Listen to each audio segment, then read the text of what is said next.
Day, another day, and another tomorrow. So, ito na naman tayo. Parang ganun din eh. Di ba? Parang sinasabi mo, so it is abused. Bakit hindi sa budget na susunod, and we want your opinion, para mas magko-conform sa circular nyo? Palitan natin. Huwag nang confidential na gamitin. Gamitin natin restricted funds or non-public funds. Ganun pa rin, di ba? Private but open. Naintindihan na nila na hindi confidential ito, na hindi ito pwedeng hindi naalaman ng publiko. Something to that effect. Just the opinion of the With the indulgence of Senator Judge Soto, it's good to stand up once in a while for being seated for a long time, but the chair will not allow counsels to respond and give their opinion on the matter and will simply allow the witness to answer, similar to the chair's ruling in relation to the query earlier of Senator Judge Cayetano. Yes, Attorney Wamil. Well, I submit that po to the commission on audit po. I am not authorized po to give an opinion as to that. That was the witness's answer. You have 2 minutes. Follow and share. Thank you, Mr. President, Mr. Presiding Officer, Mr. Witness. In your testimony, August 3, upon direct examination by the prosecution counsel, you were presented representative samples of selected forms. The question 845 acknowledged receipts, if I remember it right. Correct ba yun? Yes po, Your Honor. Alright.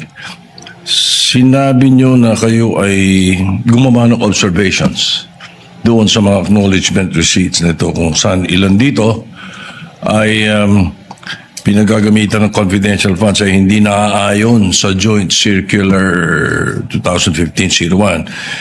Ngunit may mga acknowledgement receipts, according to how I recall it, na wala naman kayong observations, ano? Yes po. Sapagkat ang pinagamitan ng pondo ay naaayon sa nasabing circular.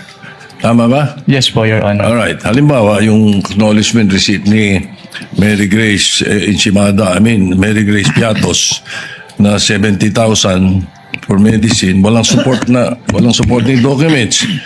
Kaya gumawa kayo ng observations. Yes po, Tapos Your Honor. yung doon naman kay acknowledgement receipt ni Janice Marie Revilla, 70,000, at Patty Ting na 150,000. Wala kayong observations. Dahil ang pondo ay ginamit sa purchase of information na pinayagan o allowed ng nasabing circular. Tama ba? Yes po, Your Honor. That's the way I recall it. All right. Okay, now, ito ngayon ang tanong ko. Out of these 845 acknowledgement receipts na pinag-uusapan sa kasong ito, ilan ang nagawa nyo ng observations dahilan sa kawalan ng supporting documents? Hindi ko na po matiyak kung ilan yung exact number po, Your Honor. Ilan ng, well, then my next question will not be answered because tatanong ko, ilan yung walang observations? Pwede po ako mag-refer sa tabulation po, Your Honor. Please. You can refer to your tabulation table that was earlier marked. Assisting counsel, can you show him the previously marked evidence pertaining to his tabulation or summary? Assisting counsel for the respondent may also approach should he so desire. Bago natin itutuloy, pakipalo naman natin to. Follow and share and comment. Yun lang.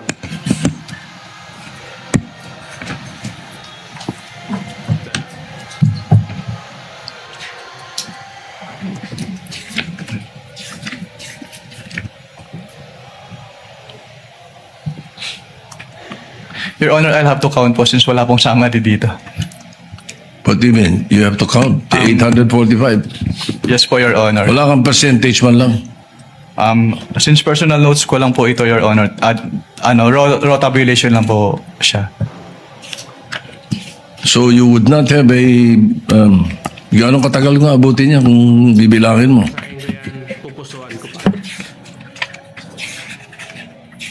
Kasi my next question actually would be, magkano ang total noong meron kayong observations? At magkano yung wala?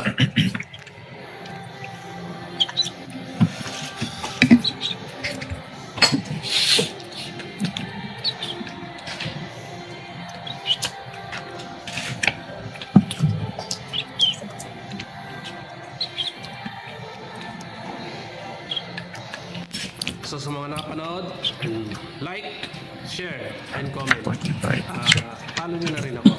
Follow nyo itong ating FB page sa TikTok, If the chair may assist, YouTube. Attorney Wamil, look at your notice of suspension. Content. You may observation ka, I presume, pertains to those rewards, payment of goods and medicines that you made observations to and suggested to be suspended. So I presume it pertains to those ARs. Yes po, Your Honor, pero amount lang po kasi yung naka-indicate po doon. And the total is Sa 845, Mr. Presiding Officer, ilan ang total? Magkano yung total? Sa 845. May I be allowed po to peruse po yung notice of suspension? you Your Honor? may refer to it. Papayag na kasi ko sa ballpark figure, basta't bigyan mo lang ako ng kasagutan. Anong total nung 845? Ano yun? 125 million? Out of the 125 million, ilan po?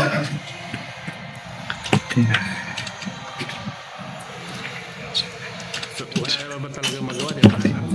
Talagang mga tao ngayon. Your Honor, please.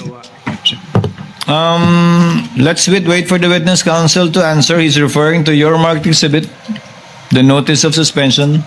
I believe it's on the first page, Attorney Wamil.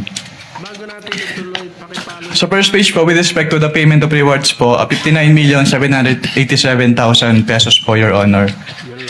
With other purchases naman po, umabot po siya ng around 15 million pesos, Your Honor. So ilan yung walang observations? Wala kayong observations. Bali, ang total po ng may observation namin ay around 75 million pesos po, Your Honor. 75 million sa may observations, so around 50 ang mga walang observations. Ganun ba? Yes po, Your Honor. And all right, so that is for the 125. Comment lang kayo at babasahin. Yes po, Your Honor. Pupusuan. I don't have any time anymore, so it's okay. Thank you. Thank you, Senator Judge Soto. Senator Judge Lacson.